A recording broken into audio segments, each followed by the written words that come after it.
Assalamualaikum, halo adik-adik. Jumpa kembali. Dalam video kali ini, kita akan belajar bentuk aljabar materi SMP kelas 7 semester ganjil. Oh ya, video ini dibuat sekaligus untuk memenuhi tugas individu pelaksanaan kegiatan praktek pengalaman lapangan atau PPL. Jadi, mohon bantuannya untuk like, subscribe, komen, dan share sebanyak-banyaknya ya. Langsung saja, bentuk aljabar adalah suatu bentuk matematika yang penyajiannya memuat suatu huruf yang mewakili bilangan yang belum diketahui nilai atau besarnya. Contoh, 3A kuadrat dikurang 5B ditambah 3. Nah, ini adalah salah satu bentuk aljabar. Di dalam bentuk aljabar ada yang disebut dengan suku, variabel, koefisien, dan konstanta. Apa itu suku? Suku adalah bagian dari aljabar yang dipisahkan oleh tanda plus atau min. Kita perhatikan contoh ini. 3A kuadrat dikurang 5B ditambah 3. Jadi, yang merupakan suku adalah 3A kuadrat min 5B dan positif 3. Kenapa? Karena dipisahkan oleh tanda min dan plus. Jadi, 3A kuadrat sudah berbeda suku dengan min 5B. Jangan lupa tandanya nanti ditulis ya. Jadi, jumlah suku dalam contoh ini ada 3, yaitu 3A kuadrat min 5B dan positif 3. Selanjutnya, variabel. Variabel adalah lambang atau pengganti bilangan yang belum diketahui nilainya dan dilambangkan dengan huruf. Berarti pada contoh ini yang termasuk variabel adalah A kuadrat dan B. Jadi variabelnya ada 2 ya.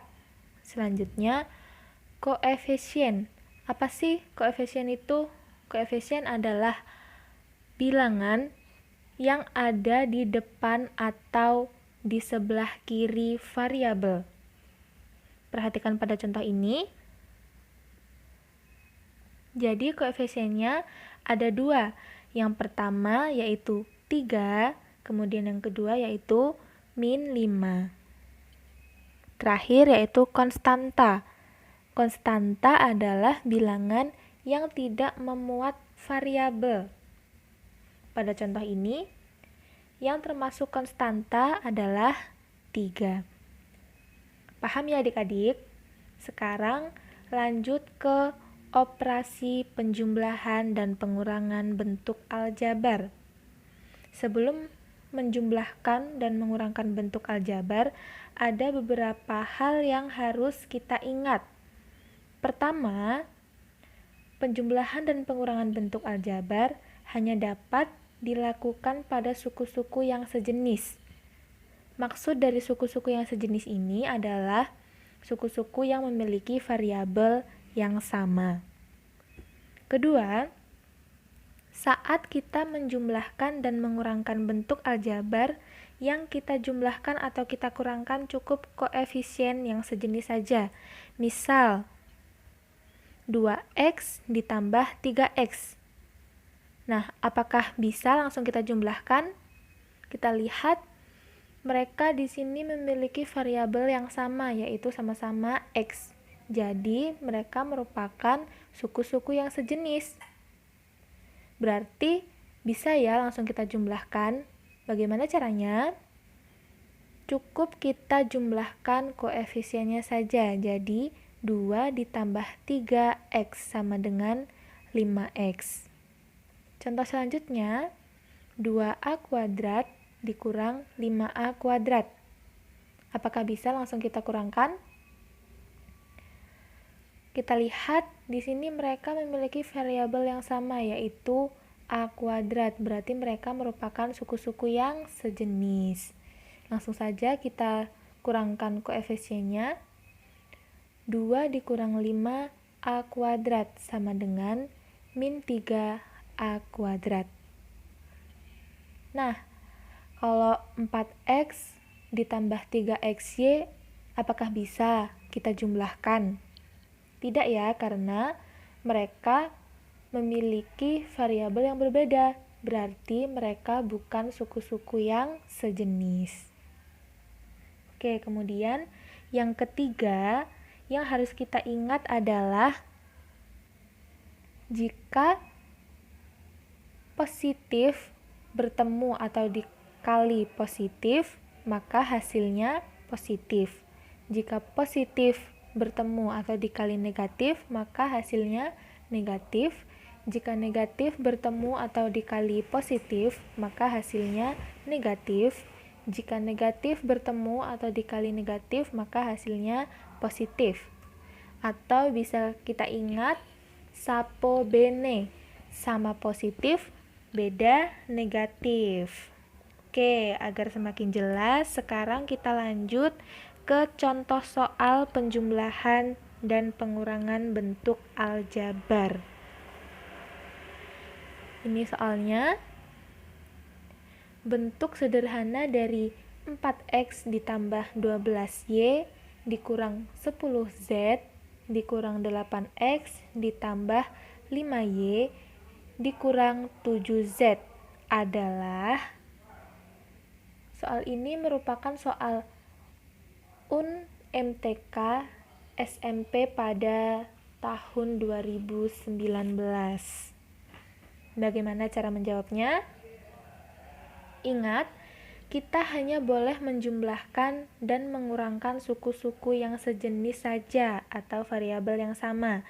Jadi, caranya kita dekatkan dulu suku-suku yang variabelnya sama. Misal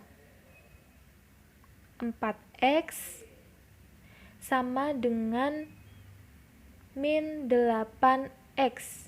Berarti kita dekatkan dulu ya. Tandanya juga ikut kita dekatkan. Lanjut. Positif 12Y sesuku dengan positif 5Y.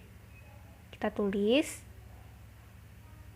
variabel Y yang lain sudah tidak ada lagi, berarti kita lanjut ke variabel Z. Min 10Z dan min 7Z. Kita tulis. Sudah, kemudian setelah kita dekatkan, barulah kita jumlahkan atau kurangkan koefisiennya dari variabel yang sama.